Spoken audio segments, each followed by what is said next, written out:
தேவைகளை அவருக்கு கொடுத்து அழகு பார்த்தோம். ஆனால் பொதுவாக சொல்வார்கள்,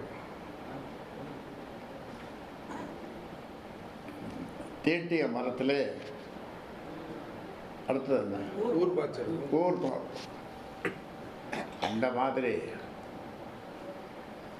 இந்த ஆலமரம் போல நான் கஷ்டப்பட்டு வியர்வை சிந்தி 96,000 கிராமங்களுக்கு சென்று வளர்த்த இந்த கட்சி ஆலமரத்தின் ஒரு கிளையில் ஆலமரத்திலிருந்து ஒரு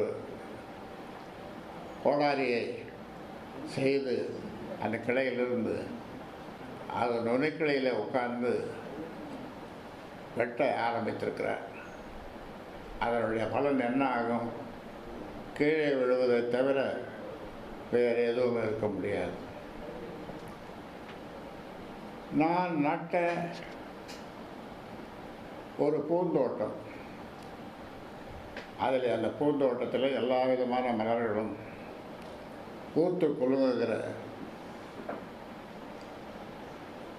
நேரம், அதில் பல குரங்குகள் நுழைந்து அந்த செடிகளை எல்லாம் பூக்களை எல்லாம் நாசம் பண்ணி அந்த தினந்தோறும் அதே வேலையை அவர்கள் செய்து கொண்டிருக்கிறார்கள். டெல்லி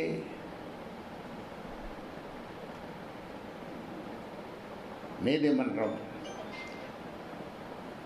தேர்தல் கமிஷன் இதையெல்லாம் சொல்லி கூட அதையெல்லாம் மீறி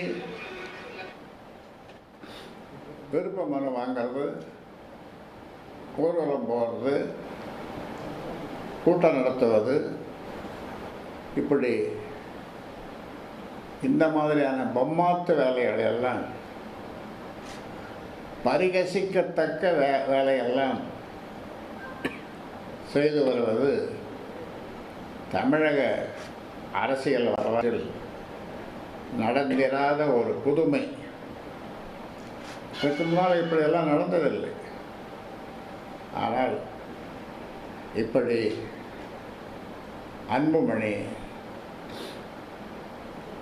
என் பெயரை சொல்லி என் படத்தை போட்டு பாட்டாளி மக்கள் கட்சியினுடைய கொடியை உபயோகித்து செய்வது வேதனை அளிக்கிறது.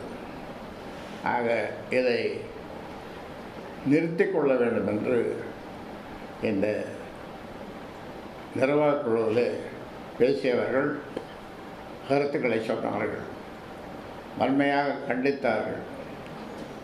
அந்த வகைகளை தான் உங்களுக்கு இந்த செய்தியை சொல்லுகின்றேன். நீங்கள் ஊடக நண்பர்கள் இந்த செய்திகளை எல்லாம் சரியாக கொண்டு செல்லுங்கள் மக்களுக்கு. ஏனென்றால் அங்கே நான் சொன்ன மாதிரி பொம்மாத்து வேலைகளை, பொய் மூட்டைகளை என்று சொன்னால் ரொம்ப ரொம்ப பெரிய பெரிய மூட்டைகள், பொய் மூட்டைகள், ஆயிரக்கணக்கான மூட்டைகள், வாய் திறந்தால் பொய். அந்த மூட்டைகள், பொய் மூட்டைகளை எல்லாம் சில ஊடகங்களுக்கு கொடுத்து அந்த ஊடகங்கள் அந்த பொய் மூட்டைகளை வெளியிடுவதை எனக்கு வருத்தம் அளிக்கிறது. உடனுக்குடன் செய்திகளை தெரிந்து கொள்ள சன் நியூஸ் பெல் ஐகானை கிளிக் பண்ணுங்க.